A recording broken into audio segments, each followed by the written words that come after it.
Hello, everyone, and by the looks of your screen, seeing the map editor, I'm sure you can tell we're here for another map making session. My name is John. I am the community lead here at Relic Entertainment, and I'm joined by senior designer Will Ward. Hello.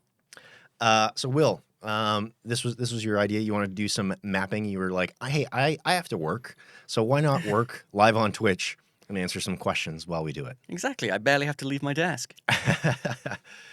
So thank you everyone for joining us today. We put out the call for questions, I believe last week, and we've tallied a bunch of them together. And I'm going to throw those to Will as he works away in the editor and answer your questions as we go. Feel free to ask any follow-up questions or any additional questions in the Twitch chat, and I'll try and keep an eye on those and grab whichever ones strike our fancy and whichever ones we think we can answer. Again, just to quickly caveat, we're not going to be talking about multiplayer balance or upcoming content, that kind of thing. This is really focused on the art of map making and, how do we do this? How do we work with the community mappers? How do we, get certain maps in auto match? That sort of thing.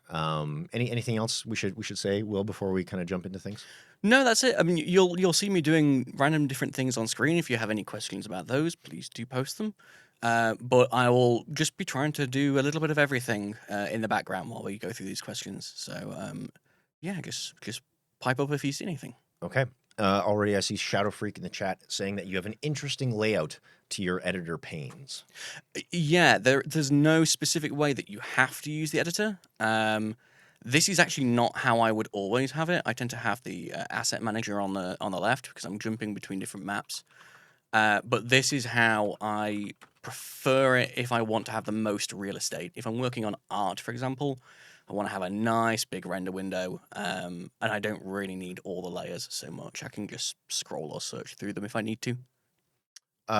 Dutch Toast asks how you like your bacon. Uh, you're gonna get me started on a real big discussion. I used to prefer proper British back bacon as crispy as possible, and I am now a convert. Um, I am also going the way of gammon bacon, which you get here in Canada, which is big, long strips. The answer should be none. I should be watching my weight, but I'm not. So here we are. Okay, so I also saw someone ask about the fall patch name. I know the name of that patch. And unfortunately, I can't share it yet, but all will be revealed in due time. So, Will, what are you doing in the editor right now as we speak? I am looking for little jobs to do so I don't get too distracted. Do you want to jump onto the main questions? Sure. Let's get into the main questions that players submitted here. So first up from Oliver, he asks, when you're starting up the map maker and brimming with ideas, what part of the process are you most excited about? Is it the planning, the creating, or seeing the whole vision come together, or is it something else? Yeah, honestly, it's a mix of different things. The original idea is so exciting for me. I love reading different stories or whatever it is that gets the juices flowing and designing and stubbing out a basic V1. I really love that. Um, but I'm growing more to enjoy the very end of the process, like the V3, getting it into public hands, that sort of thing. Um, because you trust the process. You go through a map that you've taken weeks to do. You have no idea if it's going to work out very well, but when you see the final product and you see it in people's hands, that is just a level of excitement that's really hard to attain. And in all honesty, that's something that I didn't used to have. When I was a community mapper and I just dropped it on the workshop, I didn't really care what kind of reception it got because it was done. And I could move on to the next thing. But now this is official, and I have to drop it in front of people who are actually going to comment on it and potentially not like it. That's exciting. That's exhilarating. So it's definitely becoming my favorite part of the process now. So a follow-up question from Brian, and they ask, when designing a map, where does the inspiration usually come from? Do you start with a striking landmark, a historical battle, or something else entirely? And when working with real-world locations, how do you go about translating them into a playable game space? Is the focus more on capturing the essence and atmosphere of a location rather than aiming for a precise one-to-one recreation? So there's a couple questions. Couple of questions, good ones though. Yeah, so I generally draw my experience from a plethora of locations. Things like aerial photography is a really, really good one. A lot of the maps that you probably saw at the launch of this game were from aerial photographs. I had a big stockpile of them. But also things like TV shows, film. It only has to be one scene or even one still from something that's good, and that'll be enough to give me an idea of something I want to build. And increasingly, passages from books I find are really, really good inspiration. We have a library here in the office, which I pilfer through all the time. Um, just something to give me an idea of what to build, and then I will do more research into what it actually was like and how it was built. And Mhm. and from there, I might say we have a landmark, like we have this landmark church on a map, which is probably going to be based on a real location and a real thing.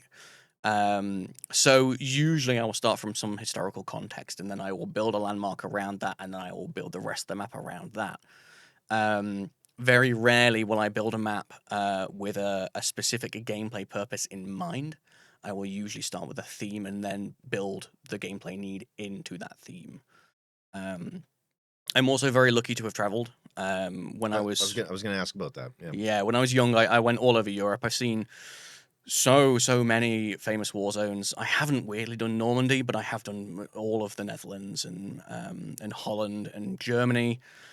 Even places like Malta, North Africa, I've done loads. Oh wow. Were you Um, able to make it to Italy at all? yes, I've done Italy as well. West Coast for the most part, though. But yeah, so whenever we went, I just dragged my wife along with me, Hmm. and she gets to experience it with me. But like going to see Arnhem and Oosterbeek in the Netherlands, just fantastic memories. And I still get inspiration for maps from those trips. So if you get the opportunity to go and travel and see them in the flesh, do it. It's so inspiring for this sort of material. It's fascinating, really. Yeah, I was able to do Normandy, oh, a million years ago at this point. I think around 2004, so it would have been for the 60th anniversary. Um, and just phenomenal, just like seeing a lot of those sites and just even the beaches and the remaining bunkers and stuff. And one of the things that really struck me when we went to Pegasus Bridge Oh was just yeah. how close the landing sites were to the German positions, and it's just like, I'm not creative and I'm not a map maker or map designer in the slightest, but if I were to do something, I would want to take my sort of feelings or inspiration from like being there and seeing that, site and somehow translating it into a map. Cause I remember just being like floored at like, how could you even have a fight here? Like, it's just absurd. And again, speaks to sort of the realities of that conflict. But yeah, maybe let's move on to the next question here. Actually, I think there was one in the chat that was a good follow up. When designing a map, so this is from Viceroy. When designing a map, how do you balance aesthetics with quote perfect balance? That's yeah.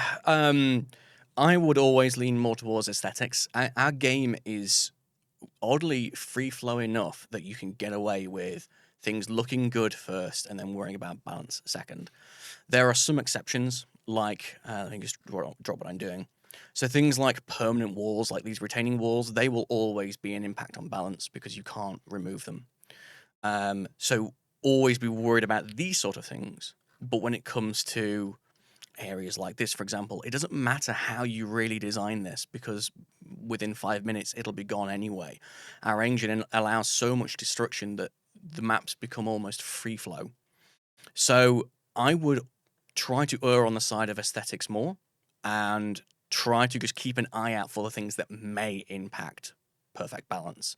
So, number of buildings, impassable areas, things like cliffs or deep water, just keep them sparing, watch out for them, make sure they don't have too big an impact, and then just otherwise try to enjoy the process. Okay. Well, like with this map in particular, I can already see there's a lot of buildings here. This is meant to be an urban map, but I will go through it once we get to the playtesting phase, and I will start knocking out some of these buildings. Some will become destroyed, some will become unusable, and I can start balancing the map that I've built later in the process, Mhm. rather than focusing on it too early and making a map that doesn't feel authentic. Okay. Another question from Oliver. If you had unlimited power and time to convert any map or level from any game into Company of Heroes 3, which one would you choose and why? Oh, right. I thought long and hard about this one. The two that immediately came to mind were St. Quentin Scar and Ballroom Blitz from Battlefield 1. Mm, They are two of my favorite war maps of any game ever. And I think they would actually translate over very, very well into this game. Um, Even if it's the wrong war, just the aesthetic of both of them is astounding. I think we could actually do something with that. But I was thinking of the alternate, like a map that I would love to convert over, but I don't actually think would work, is Camp Omega from Ground Zeroes, which I would actually probably put up there as maybe the top 3 levels in any game I've ever played. interesting. As a sandbox map that you can interact with in a variety of different ways, I think it's almost perfect. Yeah, very, very impressive feat, that Hmm. one. I'm surprised you didn't say Rainbow Road. That would have been my pick. Oh, can you imagine that? A question from Loop Free. They say Achilles River remaster for 4v4 auto match when? Is it Achilles or Achilles? I never know. I don't actually know. Uh, yes, I'm not building it. I am not taking the flak for building that monstrosity. Uh, Somebody else build it, and you will have probably the highest player count on any community map. But I am not. I am not taking the bullet for that one. So Dutch asks, I'm constantly impressed with the ground texture work in combination with the splats and splines. How do I take my texture work to the next level? What is your approach? How do you choose the right ground textures? What's your process? Seems obvious there's a lot of blending of multiple textures going on. In any particular tips around this? GU Pirate had a similar question.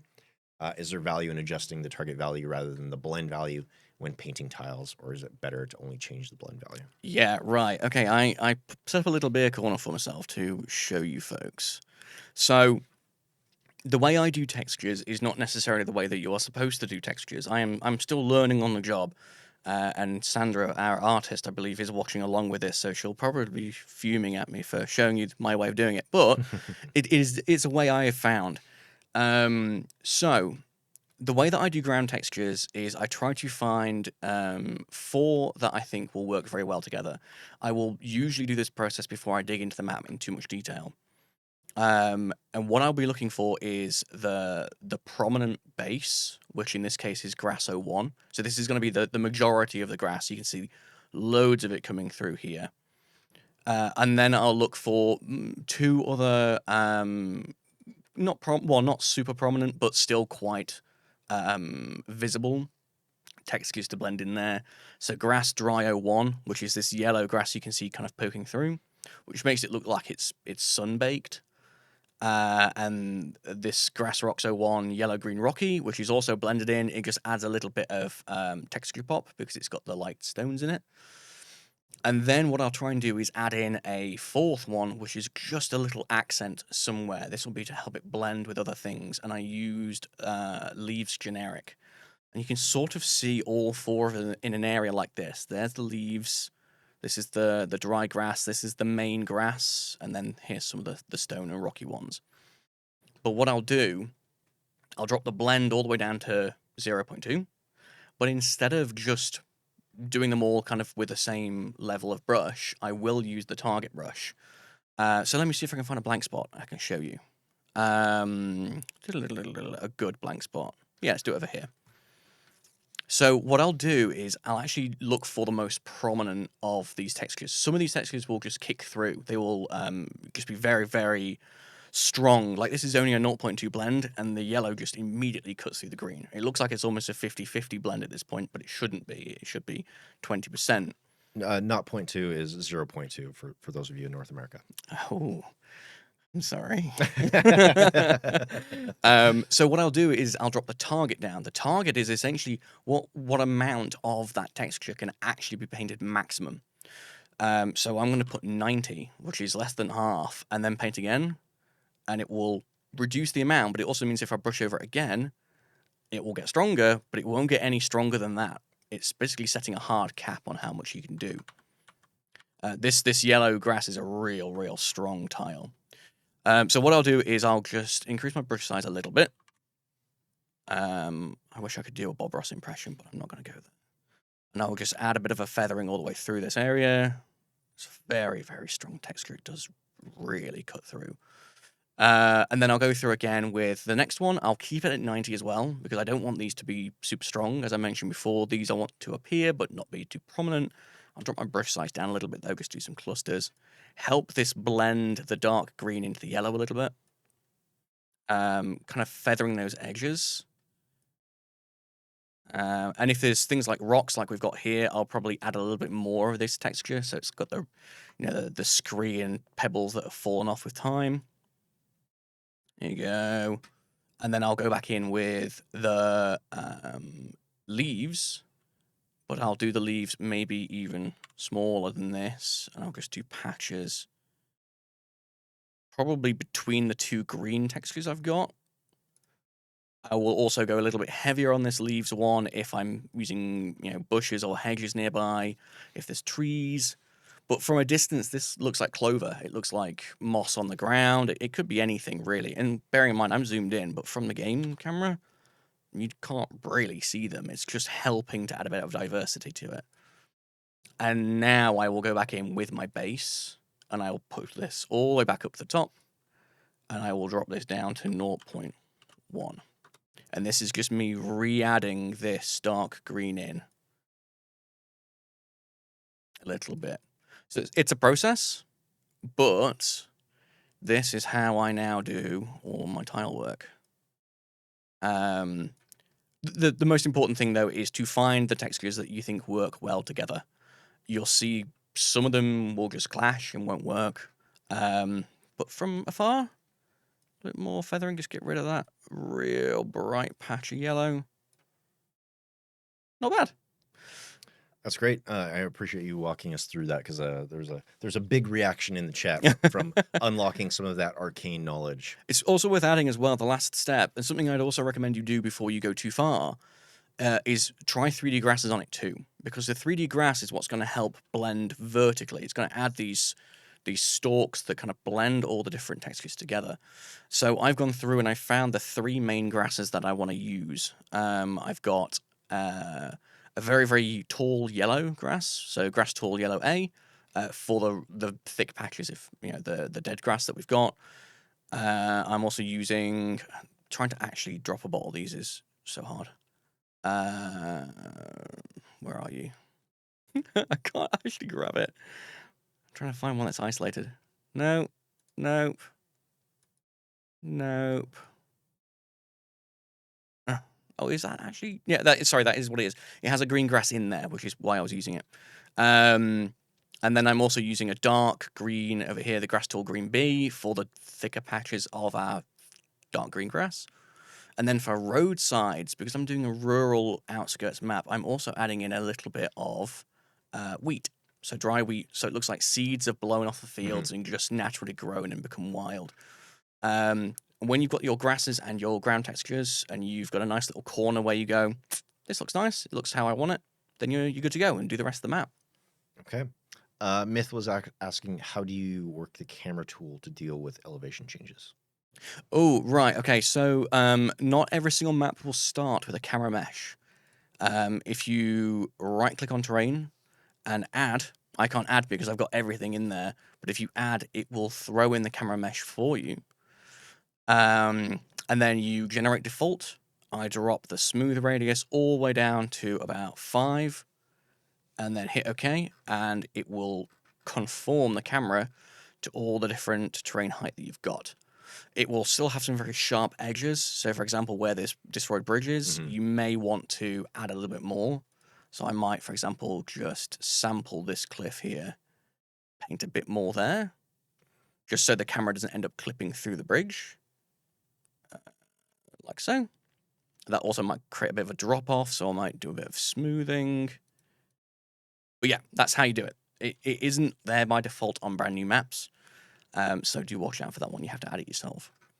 I saw a couple questions about different biomes or clients or different regions for maps and stuff like that. I don't think we have any plans for that stuff right now, or at least nothing that's sort of concrete. So I don't think we can answer those questions. I did see one from, I don't know how to say his name, Amine. When designing a map, do you have a game mode in mind? Well, besides the size, like if I go into a map for 4v4, I will go and look at other 4v4 maps and work out the size of them. So that's very important. Going in knowing what um, player count you're working towards is pretty key. You don't want to build a map and then have to resize it. But I almost always build for victory point. Right. And with that in mind, I'm almost always building for auto match Hmm. or the quick match players. Now, that isn't necessarily the way I would like to do things. That is more a result of the size of the team that we have. If there were two map designers on the team, I would have one of us working on casual maps for the skirmish audience, the custom game audience, and I'd have the other working on quick match because we know that our player base is split between the two.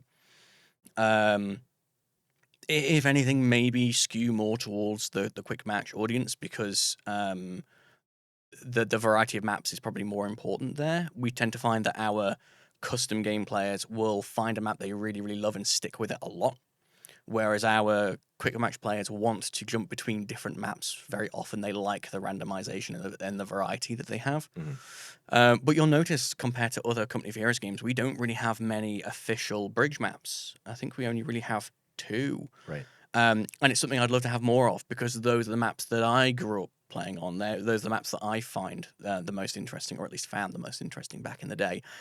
And as much as they'll never be competitive, a lot of people get their start in Company of Heroes with safe, simplistic maps. So it would be nice to build more of those for them. Hmm. What's your favorite Company of Heroes map ever? Ever? That's a tough one. That is a tough one. Oh man. I can tell you my favorite bacon map, Yeah. Sword Beach. Ooh, that's an oldie. Yeah, yeah. I don't know why. I just gravitated to that one in Company of Heroes 2 when I was playing just comp stomps, and I played that one a ton. Wow. That's a blast from the past. I honestly, I haven't thought about that for a long time. It wouldn't be fair for me to say one of my own maps because there are some of my own maps that I will just go back and play all the time anyway. Hmm. And that's why I built them. I built them to make myself, a space that I will feel the happiest in. As for official maps, I think it's probably it's got to be Co One. Oh, what am I saying? It's damn, the name's eluded me. Lorraine or Lorraine. Right, right. Yeah, Co One's Lorraine, which the Sphinx recently converted that into Co 3, and that was a dream come true. I love that map. I have Hmm. spent countless hours on that map. It's gorgeous and it's so good at passive storytelling. So Hmm. you load into that map and you see the level of destruction, and it's on a in a very dense and packed town. It's just so good at portraying those emotions and building a story before you've even gotten started on it. I love it. So good. I saw a few playbill questions in the chat. I'm assuming that we probably won't get into that too much today, Will, right? Yeah, I'm afraid I'm the wrong person to ask. Okay, no worries. We can save those questions for other folks on the team. Going back to our long list of questions that we compiled from players, Dutch Toast was asking, when are FX going to be fixed so they trigger consistently? Further, are other environmental effects planned like map conditions, such as rain? Others I'm hoping for are better fog or smoke effects. So yeah, the FX bug is known. We are working on it. Unfortunately, it's just not the highest priority. Our team are on bigger fish at the moment, but we'll get around to it soon. As for adding new stuff, absolutely. But again, the people who build FX for maps are also doing FX for everything else. And maps, unfortunately, are near the bottom of the pecking order. Yeah, So it's soon TM. it's almost like we're working on some new battle groups or something. You'd think. Yeah. Cool. Tevery Best was asking, have you considered making a poll to see which classic maps the players would like to see make a comeback?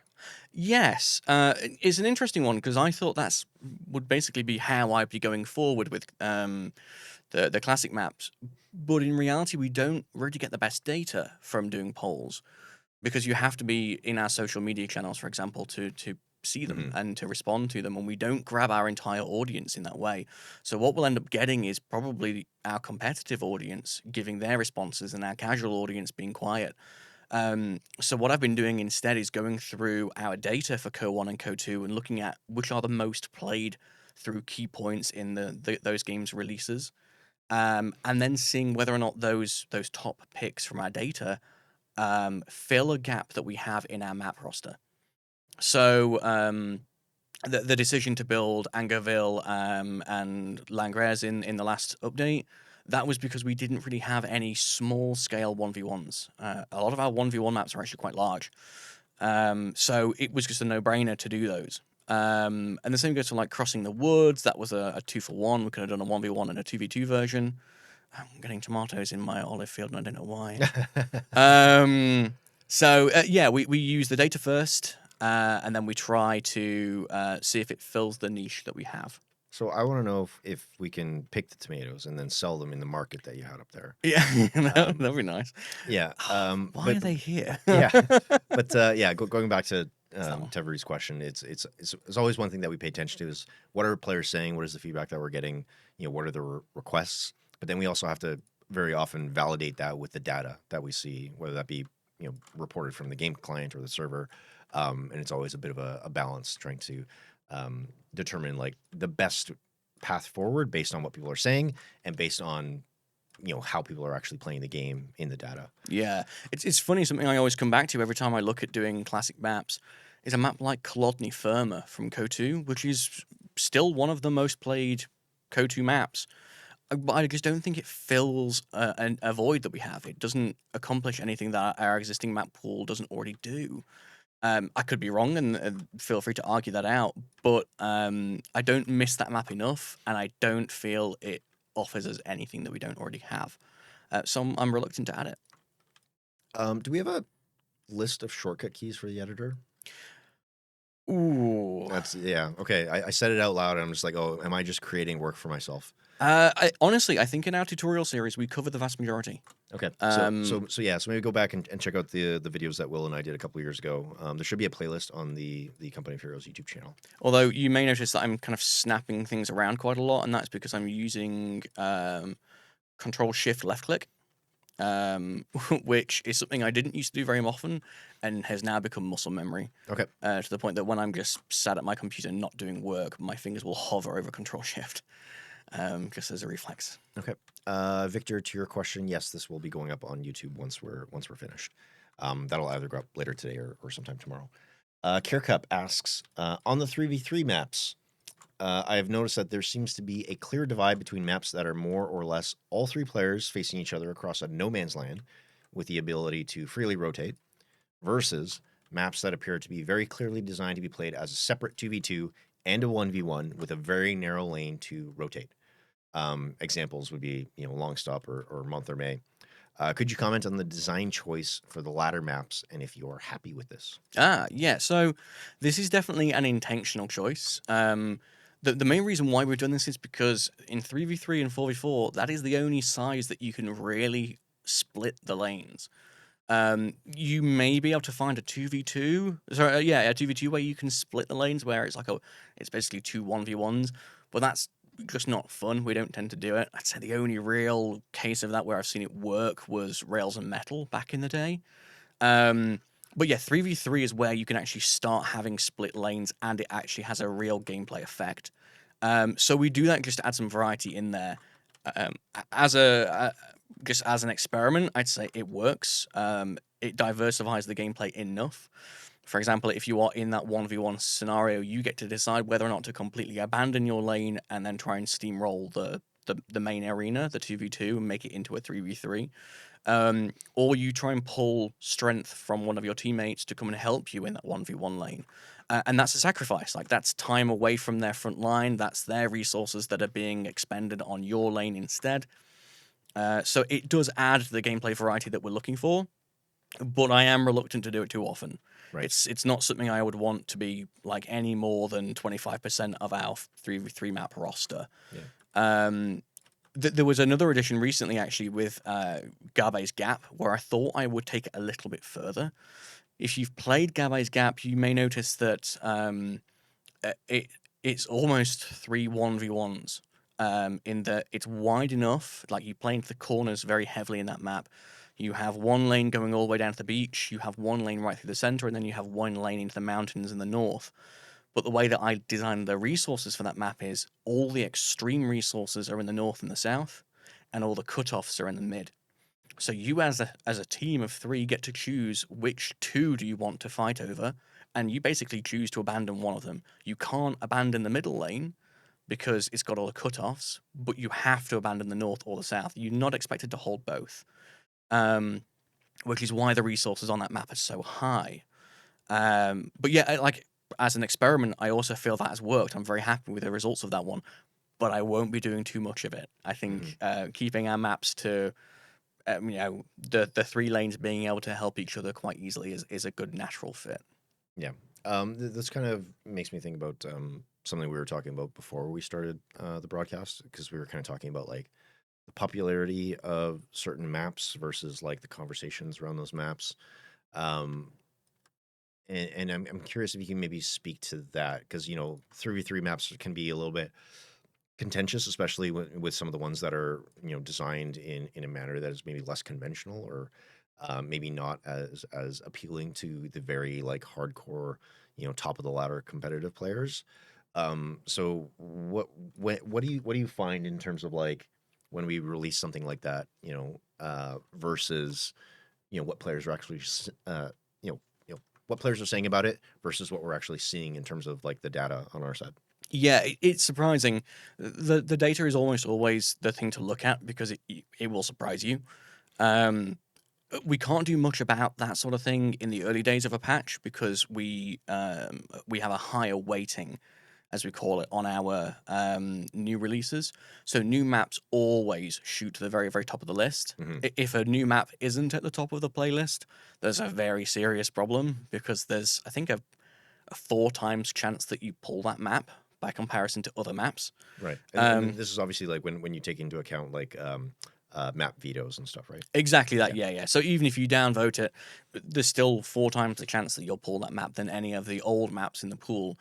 But once a patch has run its course and we take that weighting back down to 0 again, that's when we really get a good, clear idea about whether a map has found its place, found its niche.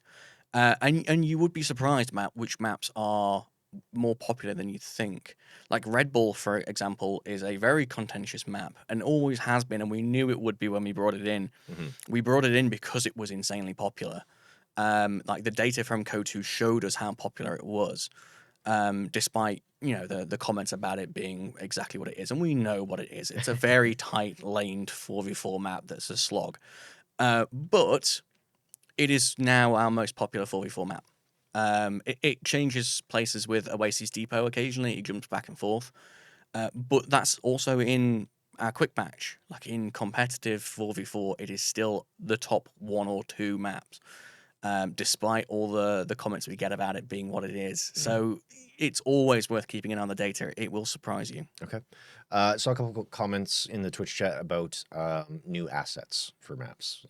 Some things like the old dead cow, or broken trees, Ugh, branches, that sort of thing. you have no idea how much I want dead cows on my maps. I miss them so much. It was So so good. They had flies around them, little fly effects. yeah, someone clip that, please. I want that for my records. Yeah. Um, Yeah, no. We are working on new entities. It's always a slow trickle because I don't always have an artist on side. For example, when we released Crossing the Woods, Angerville, Langres, I was alone for that patch, so I had no artists. So all the map art and everything was done by me, which means no assets that we can work on either. But when we do have artists on team, which we currently do, we have Sandra and Renelle, both veteran map artists. They have the opportunity to chip away at some assets, so they will come out to you soon in a trickle. You'll get your hands on them when they're ready. But yes, soon TM. okay. Um, Next question from Allies Unplayable. Hmm. I wonder what factions Hmm. they main. Are there any changes planned for certain 3v3 maps like the Gothic Line and Monthermé? In both maps, LV light vehicle play feels very limited. No. We know that some maps will lack some of the play diversity of others. Your examples of like Monthermé is a case in point, really. But that is still very much intentional. We don't want to necessarily force players to always play the same way. Light vehicle gameplay is going to be stronger on some maps, like our desert maps. It's going to be weaker on others. Um, so we do still want to have that diversity, but as mentioned before, we don't want to have too much of one thing. We don't want to add too many maps where um, a certain styles of play are unusable, but we do want to have at least one or two in each pool that encourage you to diversify your build, which is why we like making sure there's at least one urban map in every pool, so you have opportunity to see things like assault engineers. You have things like mortar half tracks instead of going for your 2517s. So yeah, it's also a bit of a two prong issue because the maps themselves will sort of force a build, but we also don't want to. The meta changes so much that we don't want maps to force the meta. Hmm. Um, so there are going to be some patches that come out where urban maps just play better because there's more tools available to you or they're stronger. And there are going to be some patches where they fall off completely. So the best thing we can do is give you as much diversity in your maps as possible, and just expect some maps to be more or less popular depending on the patch. And that's okay. That's perfectly fine. We also acknowledge that maps like Monthermé are more contentious than others. Like that is a super laned map. But again, as long as we don't include too many of those examples, I'm fine with that. Okay. Uh, Time Vans asked about entities, but I think we already answered that question. But thank you for submitting it. Another one from GB Pirate. Um, for those that don't know, GB Pirate ran a fantastic map making competition. I believe it was last year that we sponsored. So huge shout out to Pirate on that. When it comes to making Co 1 or 2 maps in Company of Heroes 3, they're generally smaller than their Co 3 counterparts. Crossing in the Woods, Engleville, Langgrass, Faymanville feel so small compared to, say, Toronto Coastline, Twin Beaches, and Road to Tunis. Did these smaller map sizes inform balance changes or adjustments to gameplay? Uh, right. Good question. So I'm honestly surprised that the Co 1 maps are smaller than Co 2 because I don't remember. Sorry, Co 3. I don't remember that being the case. I remember building Twin Beaches off the original design of Angerville and going from there. And it's only now when I look back at the sizes of those two maps and they're different. And Twin Beaches is actually quite a lot larger than Mhm. Angerville, and that was not my intention. Yeah. But um, what we don't want is for maps to be the force of gameplay changes. Like I mentioned with like the meta, for example, we don't want our maps to force gameplay into a corner that they can't get out of. So if we introduce a map that is super small, like Langres, for example, and that makes gameplay just not great, like it means that either gameplay has to change or the map has to change. It's my responsibility to pull back. So if we did release Langres, for example, and it was really, really unpopular because it's too small, that would be a key to say this is as small as we go. We don't go any smaller. We don't force that. Um, it's good to have some diversity, but if it's not going to work, don't force the issue.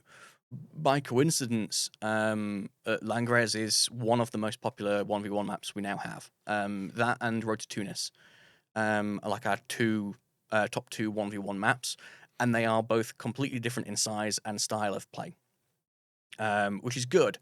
But that wouldn't have been the case if Langres was unpopular because it was so small. I would be considering pulling Langres out of the map pool if that were the case. Granted, the reverse is also true. So if we have a map that is too large, we may consider pulling it, or we may consider upgrading it into a bigger map. So Semoir, for example, is our lowest rated 1v1 map. It Mhm. just doesn't play in Co 3 the way that we wanted it to. But instead of rolling it in glitter and trying to make it something that it's not, I might consider making it a 2v2 map instead. Ooh, Um, that's spicy. it's the biggest of our 1v1 maps, so it's the best the best entry for that, it would also probably be one of the smallest 2v2 maps. So that will also tell us whether or not it's going to work. Hmm. If we do that experiment and it's a really unpopular 2v2 map, maybe it's too small for 2v2. But Okay. yeah, watch this space. Okay. A couple questions from Konata. They ask, are there any plans to add new design architectural structures we haven't seen before? I'd like to see more variation. Ah, yes, buildings. Unfortunately, buildings are one of, if not the most complex part of our map editor, and unfortunately, we don't have any plans to build new ones yet.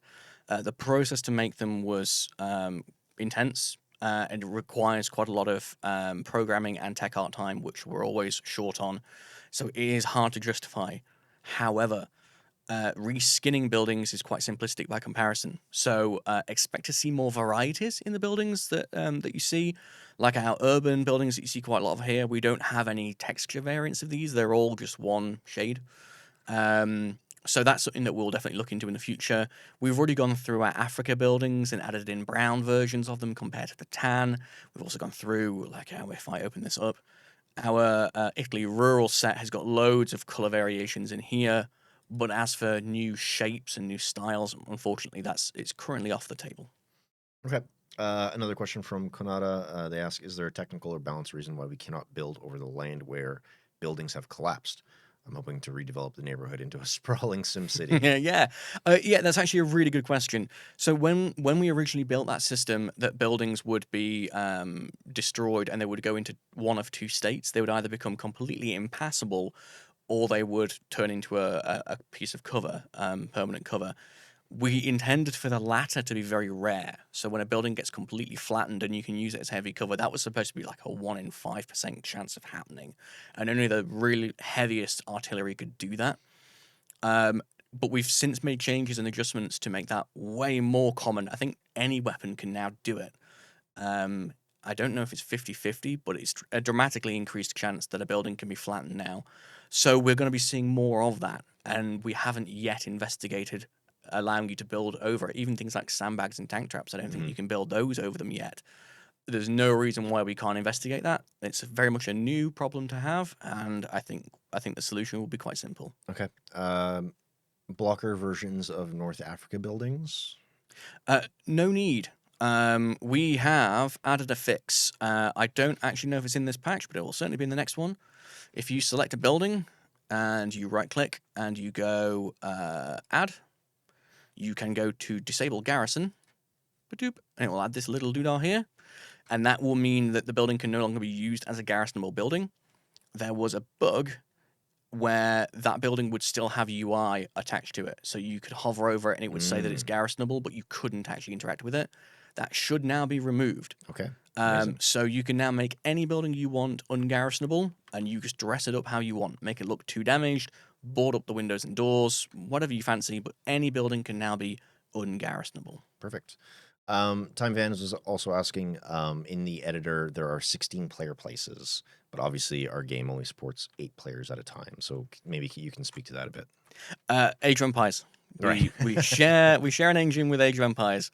Yeah, there's no plans to go any higher than 4v4. I think there would just be like an exorbitant amount of work involved to just even get that functional. Right. Yeah, just to make it actually play, just to make the game functional and not crash, Hmm. would be an insane undertaking, and I don't think it would really be worth the Hmm. effort. 4v4 is already very intense. If anything, it's probably too intense for a lot of players' systems. The majority of players play on a lower spec system than Yeah. you might think.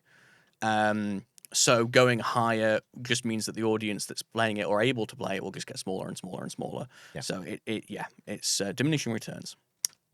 V from the Discord asks, has Whee! Gabe's Gap or Black Gold been successful in their experiments? Yes. Five VPs feels really chaotic in a good way, and personally, I enjoy how Gabe's Gap flows. Yeah. I think I hinted at it a little bit earlier, but yes, it has. The data suggests at least that both are still very popular maps.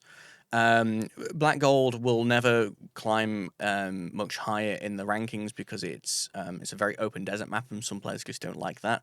But also our 4v4 map pool is pretty stacked. There's some really, really popular maps at the top. But as a means to drag it up from the bottom spot, absolutely, Black Gold is more popular than it's ever been.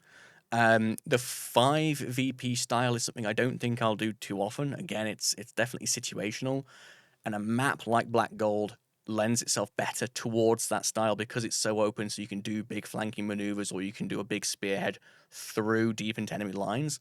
It definitely suits that better. You never know. There might be another map in the future where we do 5. Probably not this one. Hmm. As for Gabe's Gap, if you're not aware, Gabe's Gap has the highest resource count of any map, especially fuel. But as I mentioned earlier, you can't hold all 3 lanes on Gabe's Gap because it's too big. You have to choose 2 and hold those. And the cutoffs are very extreme. So if you allow the enemy to push too deep into your lines, you lose a significant amount of fuel. But you can hold enough fuel to keep you going by holding either the north or the south. You don't need to hold much more than that. And it does seem to have worked. The fuel count could maybe be dropped a little bit because it is very, very high, and we do tend to see a lot of Pershings and Tigers on that map.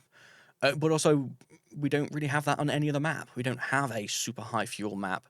So I'm keeping an eye on it. But short answer, yes, it has been successful, but always keeping an eye on things. Hydra7 asks, do you take into account the current meta when designing a map, or just try to make something cool regardless of the meta? I think you kind of hinted at this earlier in terms of like designing for aesthetics and then figuring out balance, but maybe you could speak to like how the meta plays into that as well. Yeah, no, exactly that. So, generally speaking, no. And it's gonna sound very blasé, but no. I try where possible to not let the meta impact my designs because I know it'll be out of date by the time the map's done. The meta that you're playing is probably going to be about 2 or 3 months ahead of any maps that I make, so it's redundant. And it's sort of the wrong approach to take anyway, because the meta will always change, but maps will stay consistent. Hmm. So think of it like I make the canvas and you bring the paints. You can make whatever you want on the canvas. The important thing is that the canvas is consistent. So, yeah, as a rule, I will try not to let the meta impact me in any way. But that isn't to say that I won't let the meta impact other parts of my job. Like if I'm working on things like battle groups, for example, the meta is very impactful on that because we want to try and fill voids that we might have. We want to try and provide something new. But as for maps, no. Right. Squishy Muffin asked a similar question in the Twitch chat, and I just wanted to recognize that, but I think you just sort of covered it. Sorry, just catching up on some of the questions No in the worries. chat.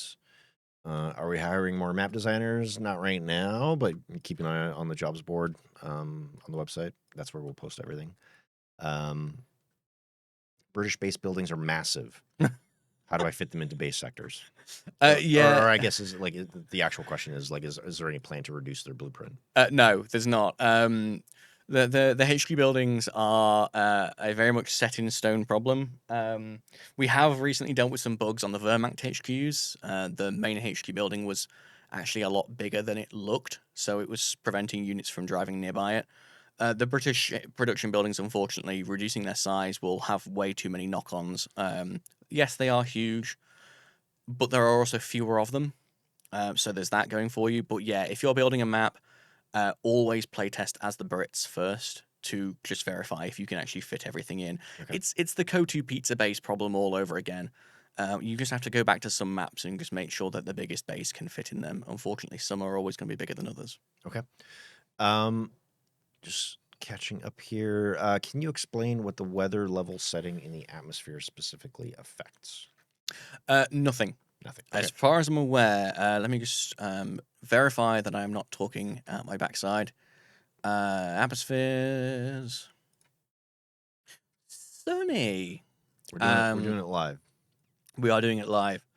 Weather. Oh, this section. Yeah. So the weather level, nothing. The weathering does do something though. I believe. I don't know how much of these are completed or hooked up, but this will essentially determine what sort of weathering you will see on your vehicles. As a rule, I think we just use the generic mud. Um, But if you're doing an Africa map, for example, I think you can get away with using sand. Right. But I can't speak for anything like snow powder or rust or anything like that. I don't think those are actually hooked up to Yeah, anything. those may have been early exploration stuff like 5 years ago or something. Exactly that. There's a lot of that kind of floating around still. There's some like grey box assets, for example, that were never finished. They're still hanging around in here. Hopefully, we'll finish them at some point. But yeah, other than that, to answer your question, it does nothing. Okay. A couple more questions here from Espis. Will we see more natural green cover entities that are destructible, such as logs and branch piles? Yes. Yeah, that's actually top of my list. I've created a backlog of all the things I want to see, and logs in particular, tree stumps, branches and sticks and things like that. They are right at the very top of my list. We somehow launched a Company of Heroes game without some really simple assets that were in the previous two games. We didn't realize until too late. So yes, absolutely. And I get where you're coming from as well. The number of heavy cover natural assets is very low. You're talking like hay bales or the one log stack that we have or rocks. It's very limited. So absolutely, we'll be working on those soon. Okay. Is it possible to let us connect visuals to entities in such a way that when the entity is destroyed in gameplay, the visual item will be deleted and not just remain floating? Alas, not that I'm aware of. No, the way that they work is very different. A viz is strictly visual. It has none of the extensions within its EBP, as we call it, that will allow it to be destroyed. So it can't be damaged, it can't be impacted, it can't be killed. So no, if you want something that's going to be impacted by gameplay, it has to be an entity. There used to be some settings to have things like FX tied to the state of a entity. So, for example, where are we? Yeah, over here. I have some papers floating around, and I could attach this FX marker to the briefcase that's on the ground. And if the briefcase were destroyed, these papers would go away. It's way too complex a system for our needs. It really doesn't have much of an impact, so I don't think that system was ever finished. Okay. But yeah, sadly, no. If you've got things that are left floating because they're Viz assets, I'm afraid that's the way the cookie crumbles. We'll have to use entities instead. Will we see the return of custom loading screens? Oh, right. This is a pain point for me, and it's not anyone's fault. I love custom loading screens. I used to love making them for all of my KOTU maps. And when we originally planned to launch without them, I was not happy. Because, why not? It's not hard. You just get a really nice looking screenshot of your map. You can use that for marketing materials too, and you've got a loading screen. But there's no point because our loading screens are so short. I don't know if you noticed that we have scrolling tooltips in our loading screens. We have hundreds of those. And I don't think I've ever read more than 2 or 3 in a single loading screen because the game loads too quickly. And I think that's just the way things are going to go with modern gaming. I think having interesting loading screens will go the way of the dodo because the hardware is just getting better and better. Loading screens being a tutorial zone is just a thing of the past. So I don't think we'll make a return. Mm. Um, Well, one thing that I am happy that we were able to get in and is obviously like the credit for the community map makers for the ones that get into automatch. That was like super important for me that like they not just get the credit and like have their name in the game underneath their map, but the community maps are also marked separately so players can see all of the ones that have made it in. So Yeah. I know you and I pushed really hard for that when the time came. Yeah, because there was a point where the text, the description of the map wasn't even on the loading screen. We did have to fight for that. Yeah. So yeah, that was lovely to add. It's always nice to give credit where credit's due. Yeah. Can we do another awesome map 101 with extensive atmosphere help and tutorials? That's a good question. I think the thing that we're limited in is time. We have a lot of things that we're juggling at Relic now. Not just Company of Heroes. There's The Dawn of War Definitive Edition. You may have heard of it. Our team is hard at work on that as well. We have Earth versus Mars in the hopper as well. So there's always things to juggle, and there's only so much time that the community team has, along with the dev team as well. I think that's maybe a conversation Will and I can have on the side about, do we want to do more of this type of thing in a more formal way once again. I'm side eyeing him right now, just sort of hemming and hawing a little bit. Yeah, Yeah, there's certainly things that I wish I could teach, or that I had time to teach. I just don't know whether it's worthy of a new tutorial series. right. Like, since working with Sandra, I've picked up how to do where are they? These bad boys. And I wouldn't mind doing a tutorial series on these. These replicators, random replicators. They save a phenomenal amount of time. Just to give you a very brief idea of what this is, I have 4 different possible assets, and they're essentially a collection of splats and an asset. And they are all given their own random value, and they're randomized themselves. And I just grab a new replica, and it gives me a new one. And Hmm. if I duplicate it, I get a new one. And if I duplicate it, I get a new one. And this is so simple to set up. We never covered it in our original tutorial series. Right. It saves me mountains of time, so I wouldn't mind passing that one on. But as for the rest, I don't. Yeah, I don't know if I can justify it. Do you use the palette function in the editor? I don't. No. I did do a little bit of work on that way back in the day for missions. Um, but in all honesty, I like building things from scratch. The only things that I found palettes useful for was things like trench networks, because they were very convoluted to build. And I've not really built trenches in our maps since Hmm. because they're also really convoluted to play around. Right. They haven't worked out the way that I would like them to. Um, so yeah, no, the whole template system I just don't use anymore. I used it loads in Co 1 and Co 2, Hmm. but no more. Myth says that the Italian flag was removed from the editor. It was at some point, and I don't know why. Okay. Is that I'll a bug? Do we I'll need to bug bug that? it. Okay. Yeah. It's basically the only flag we have that you can attach to buildings and things, and Okay. it's gone. Looking at the chat here, there's a lot of really great questions.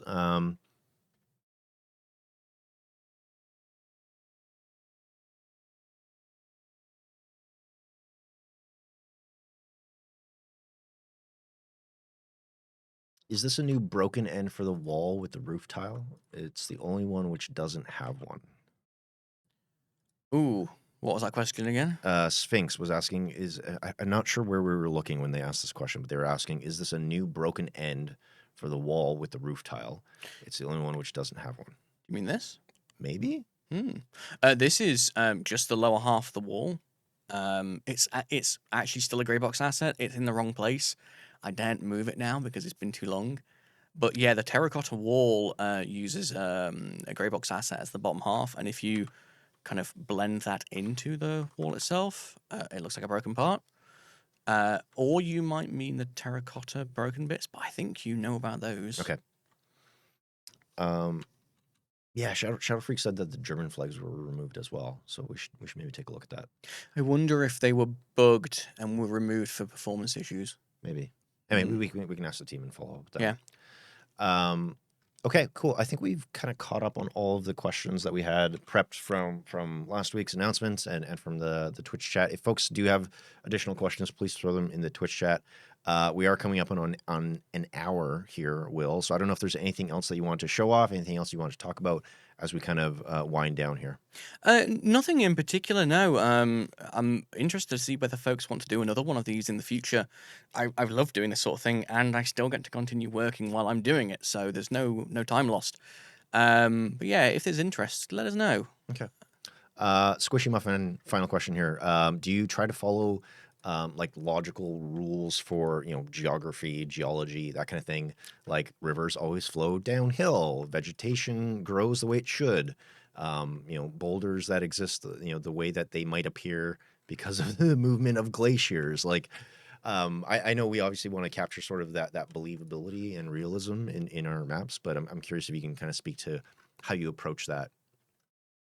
Yeah, okay, yeah. So I'm a big nerd for that. I used to teach a little bit of geography and geology back in the day, so I'm a big stickler for realistic rock formations and water flow and things like that. Um, I don't stick to a strict one-to-one rule. Like our landscapes cannot be 100% realistic because our scale is not 100% realistic.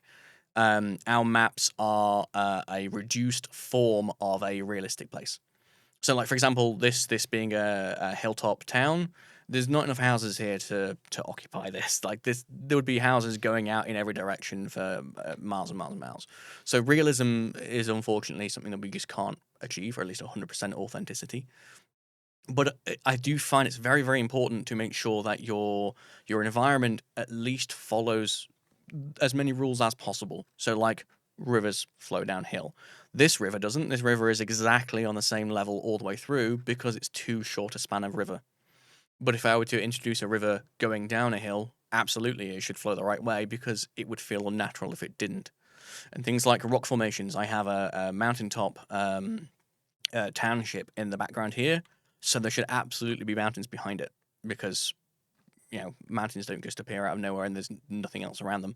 So, if anything, because this area is mountainous, this area should be a little bit flatter, or at least any other hills should be further off in the distance. Mhm.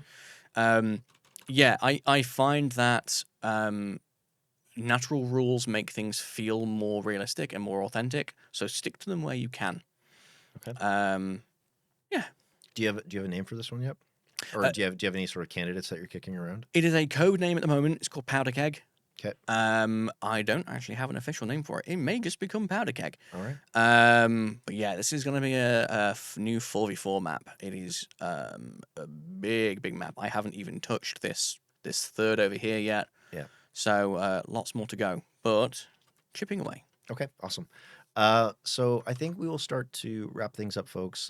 As always, if you want to follow us for any additional Company of Heroes news, you can follow us on your channel of choice at Company of Heroes, discord.gg/Relic Entertainment for everything else if you want to chat with the dev team. And I feel a bit disingenuous because we said this was a map making Q&A, but what we didn't say is that we had a pretty big announcement. Not a big announcement. We have an announcement. So I feel bad for those folks that didn't tune in because they're missing the juicy news, Will, the good news, the exciting news that next week we are releasing update 2.1.5, and this is going to be a multiplayer focused balance update. So that will be coming out next week. I think we're targeting, I think I can say this, we're targeting Thursday for that update. And that same day, I will be joined in the studio on the couch with one Jason, our balance lead, to talk about the 2.1.5 multiplayer balance update. So we're going to have a fireside chat with Jason about that. I think we're going to post some threads. So if you want to ask some questions ahead of time of Jason, and he can speak to the 2.1.5 patch, along with any of your other sort of more general balance update questions that you may have about the meta and whatnot. So if you want some free Reddit karma, just clip what I just said, throw that on Reddit. We'll be making the announcement for next week's update momentarily. So, Will, thank you so much for taking some time out of your day to answer all these questions, to walk us through Powder Keg as you tool away on it. And yeah, excited to maybe do this again in the future. Absolutely, my pleasure. It's been lovely to be here, and thank you for all the questions, folks. It's been nice to rattle through them and try and dig answers out of my brain. Okay, thanks so much, folks. So stay tuned for that live stream with Jason next week and the 2.1.5 multiplayer balance update as well. We will see you next time.